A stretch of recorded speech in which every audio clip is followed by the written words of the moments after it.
Bayangkan sebuah pintu yang tak terbuat dari kayu, emas, maupun batu.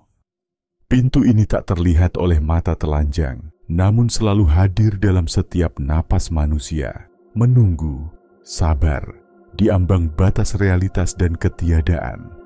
Di baliknya tersembunyi jawaban terbesar yang pernah ditanyakan manusia sejak fajar peradaban. Apa yang terjadi ketika nyawa lepas dari tubuh? Adakah perjalanan yang menanti jiwa, atau inikah akhir dari segalanya? Malam turun perlahan di ruang sunyi kesadaran kita. Di bawah gemerlap bintang purba yang menyimpan rahasia para leluhur, suara hati bertanya lirih, apa makna kematian? Ribuan tahun berlalu, penyair, nabi, filsuf, saintis, dan okultis, semua mencatat serpihan kebenaran dalam manuskrip tersembunyi, terukir dalam kitab suci, dilingkupi misteri tak terucapkan.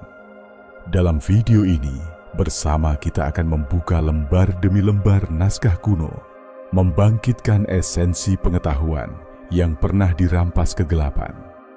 Bersiaplah penonton sekalian, sebab malam ini kita menelusuri nadi takdir, dari detik-detik akhir kehidupan hingga lautan tak terhingga tempat jiwa melayang, dan menguak satu misteri sakral yang menghubungkan tanah dan langit, fana dan abadi.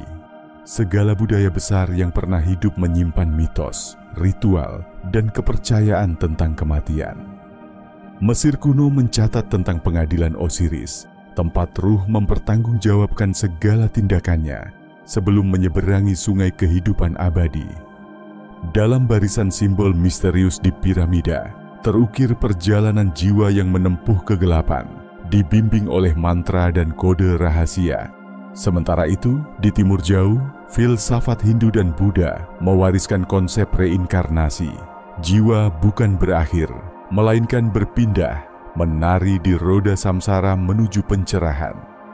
Dalam tradisi Barat, para Hermetis dan Gnostik menegaskan, tubuh hanyalah penjara sementara bagi jiwa, dan kematian, kematian adalah pembebasan, sebuah kembalinya percikan cahaya kepangkuan Maha Sumber. Namun, apa hakikat perjalanan ini? Adakah satu kesadaran yang tetap melekat, ataukah semua larut menjadi sunyi? Misteri inilah yang membakar obsesiku malam ini, mengajak kita menggali lebih dalam ke ruang bawah sadar umat manusia.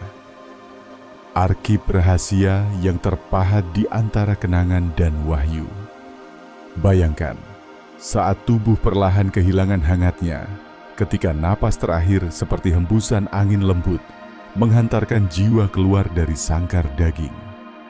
Banyak saksi yang selamat dari titik kematian berbicara tentang sensasi aneh, ringan serupa kabut pagi, memandang tubuh dari ketinggian, menatap dengan sepasang mata yang bukan lagi milik jasad.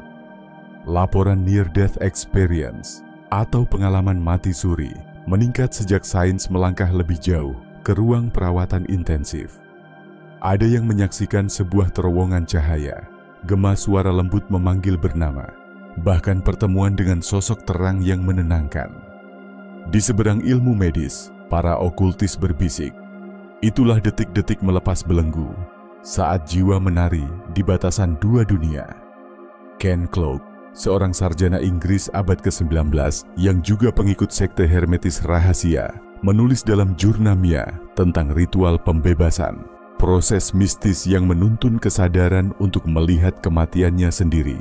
Ia menggambarkan ketika sang jiwa terangkat, dunia fisik berubah jadi panorama kabur, seolah-olah peristiwa, kenangan, dan waktu bergulung-gulung seperti pita. Semua dosa dan kebajikan memunculkan bayangan dan aroma khasnya. Jiwa, kata Cloak, tak langsung melebur, melainkan diuji oleh penjaga gerbang, entitas atau energi yang memeriksa ikatan batin, obsesi dan luka batin sepanjang hidup. Penjaga gerbang ini, menariknya, juga muncul dalam kisah-kisah esoterik timur. Dalam ajaran Tibet, dikenal Bardo, ruang liminal antara kematian dan reinkarnasi. Bardo digambarkan sebagai negeri cermin. Semua emosi, keinginan dan ketakutan dari kehidupan yang lampau diperlihatkan tanpa tirai. Jiwa harus menghadapi mereka, memahami makna terdalam di balik tiap peristiwa sebelum menuju kelahiran kembali atau moksha, pembebasan abadi. Puncaknya, hanya yang mampu melihat kegelapan tanpa gentar, yang layak menyatu dengan cahaya divine. Apakah bardo ini hanya metafora atau betulan ruang interdimensi yang menanti di luar kematian? Mari kita berjalan lebih jauh ke lorong gelap sejarah kuno.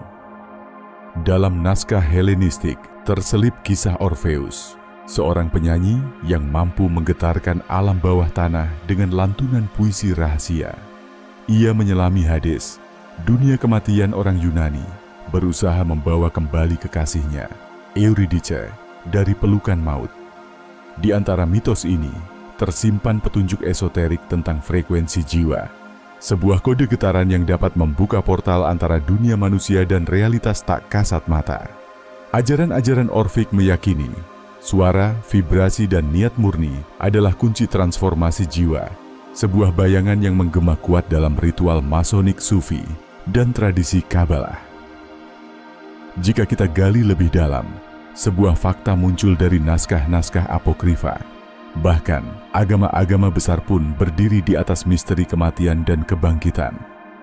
Dalam Injil para Gnostik, kitab yang dilarang gereja dan dikuburkan di padang pasir selama ratusan tahun, dikatakan, kematian hanya ilusi, dinding tipis yang dapat ditembus jiwa yang tercerahkan. Di dalam Gospel of Philip, melintas kalimat misterius, jiwa lebih tua daripada waktu, dan suatu hari akan mengenali kembali asal-usulnya. Apa arti semua ini untuk kita yang masih bernafas saat ini? Inilah pertanyaan terdalam yang membekas dalam setiap malam sunyi. Setelah kematian, apakah kita musnah atau malah menemui kebenaran hakiki yang tak terucapkan? Sains modern, walau sering berseberangan dengan doktrin kuno, pelan-pelan mulai membuka diri pada kemungkinan-kemungkinan di luar logika materialistik. Dr. Pim van Lommel, seorang ahli jantung asal Belanda, mengumpulkan ratusan testimoni pasien yang mengalami mati suri. Subjeknya, yang secara klinis dinyatakan mati, pulih dengan membawa kenangan jelas, melayang di atas tubuh, merasakan kasih yang tak terucapkan, hingga bertemu sosok-sosok arketipal. Anehnya, beberapa dari mereka mampu mengisahkan rincian kejadian di ruang lain yang tak mungkin terjangkau panca indera saat koma. Fenomena ini, walau jadi debat panas, membuat ilmuwan akhirnya mau mengakui, kesadaran mungkin tak sebatas produk otak. Apakah benar jiwa kita adalah fragmen dari satu kesadaran semesta, dan kematian hanyalah proses kembalinya tetes air ke lautan tak terbatas? Rahasia ini, yang dahulu hanya dibagikan secara bisik-bisik di ruang-ruang pertemuan okultis atau tertulis singkat dalam surat rahasia para master, kini mulai mengemuka di dunia modern. Carl Gustav Jung, sang arsitek psikologi kedalaman, pernah berkata, dalam mimpi dan kematian, individu menembus kabut maya dan kembali pada arketipe asalnya. Sumber segala eksistensi. Hermetisme, tradisi kuno yang berakar pada filsafat Mesir dan Yunani, mengajarkan, sebagaimana di atas, demikian juga di bawah. Dengan kata lain, dunia roh dan dunia fisik adalah bayang-bayang satu sama lain. Saat kematian menghampiri, selubung antara keduanya ditarik, dan jiwa bebas menyeberangi lautan misteri. Namun tak semua yang menyeberang ingin kembali. Ada yang terpesona oleh lautan cahaya dan musik surgawi. Ada pula yang takut menatap bayangannya sendiri di cermin bardo. Kisah-kisah mati suri selalu membawa pesan. Mereka yang kembali berubah. Beberapa menjadi lebih lembut, visioner. Yang lain, cemas dan teralienasi. Seolah pengalaman selepas tubuh mengubah sendi terdalam persepsi manusia. Mungkinkah inilah sebab para penyair dan nabi kerap digambarkan sebagai mereka yang telah mati dan kembali? Ritual inisiasi kuno di dunia barat dan timur, dari misteri Eleusis hingga Lakutapa Samanera, sebenarnya mensimulasikan kematian, melewati fase kematian kecil, untuk kemudian terlahir baru dengan kesadaran yang melampaui nalar biasa. Kini, mari selami nuansa lebih dalam, rahasia yang jarang diungkap pada khalayak awam. Dalam doktrin-doktrin tertua Hermetisme dikenal istilah Ouroboros, ular yang menelan ekornya sendiri, simbol siklus abadi kematian dan kelahiran. Ouroboros melambangkan bahwa kematian bukan sekadar pemisahan, melainkan fusi dan pertautan kembali dengan asal-muasal diri, sang unus mundus, kesadaran universal. Hermetik sering berkata, hidup dan mati adalah dua daun pintu satu lorong ketak terbatasan.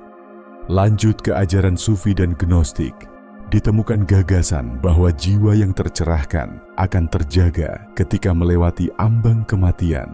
Ia tetap sadar, menolak godaan dan ilusi sepanjang perjalanan, menembus lapisan demi lapisan maya sampai mencapai cahaya tertinggi, pangkuan Sang Ilahi. Pada titik ini, mari kita renungkan. Bisakah kita mempersiapkan diri untuk transisi agung ini? Para resi, dukun, dan filsuf berkata, hanya dengan pengetahuan sejati, pemurnian jiwa, dan ketenangan yang mendalam, seseorang dapat menyongsong kematian tanpa gentar. Dalam kitab suci Tibet, Book of the Dead, teks mistis yang dibacakan pada mereka yang sekarat berulang kali ditekankan, jangan takut pada cahaya, sebab itu adalah esensi dirimu sendiri. Ada satu kebenaran yang hilang dari masyarakat modern, takut akan kematian mendalam karena kita dibiarkan buta akan misterinya. Dengan mengungkap lapisan-lapisan esoteris, sebenarnya kita sedang pulang ke rumah, bertemu dengan siapa diri kita sesungguhnya. Sekelumit cahaya abadi yang sementara saja menetap dalam tubuh daging. Semua ritual kuno, dari prosesi Mesir hingga upacara Toraja, dari tabu Jawa sampai Lakutapa Himalaya, memiliki satu tujuan: membiasakan jiwa pada keabadian, menjadikan kematian sahabat, bukan momok penebar teror. Di titik ini, apakah Anda mulai merasakan getaran terutama bahwa seluruh kehidupan hanyalah sekolah ilusi? Tubuh hanya pakaian sementara yang harus dilepas. Ilmu pengetahuan, spiritualitas, dan kearifan kuno mulai menyatu dalam keheningan malam, seolah-olah semua pernah bersepakat sejak awal mula. Kematian itu bukan akhir, melainkan gerbang ke rahasia terdalam keberadaan. Sekali lagi kutanya, sanggupkah kita menatap ke cermin malam, menyaksikan wajah kematian yang tak lagi menakutkan, namun menenangkan, seperti detik terakhir sebelum fajar? Ingatlah pesan Gnostik, siapa yang menemukan dirinya, dunia tak dapat lagi membelenggu. Di ruang sunyi para inisiat rahasia, dalam deretan buku tua dan simbol tersembunyi, frasa yang sama digaungkan, memento mori. Ingatlah kematian, bukan untuk menakut-nakuti, melainkan untuk membebaskan. Sebab hanya yang menolak menyangkal fana selagi hidup, yang pantas melampaui batas fana saat mati. Barangkali malam ini Anda mulai sadar bahwa saat kematian tiba, Anda tak sendirian. Ada cahaya kuno yang menuntun, ada doa diam yang mengiringi, ada kenangan dan simbol-simbol lama yang bersinar di persimpangan jalan. Keabadian bukan janji, melainkan hakikat.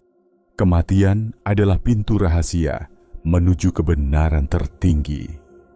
Sebelum video ini usai, renungkan kata-kata abadi yang diperoleh dari lembar-lembar tertua hermetik. Sesungguhnya, kebenaran tertinggi hanya terbuka bagi mereka yang mengosongkan segala prasangka, menghampiri gerbang malam tanpa takut, dengan hati penuh cinta dan mata batin yang menyala. Terima kasih telah menapaki lorong misteri ini bersama saya. Jika Anda ingin menelusuri lebih jauh labirin rahasia atau ingin memahami lebih dalam makna keberadaan, silakan tonton rangkaian video kami berikutnya. tempat kebenaran-kebenaran lama menanti, dan jiwa-jiwa pencari akan bersama dalam terang. Karena dalam upaya memahami misteri kematian, kita sedang melahirkan kembali makna kehidupan. Tetaplah menyalakan lentera pengetahuan, dan ingat, bahkan di ujung malam tergelap, bestari cahaya selalu menanti jiwa-jiwa pemberani. Sampai jumpa di lorong rahasia selanjutnya.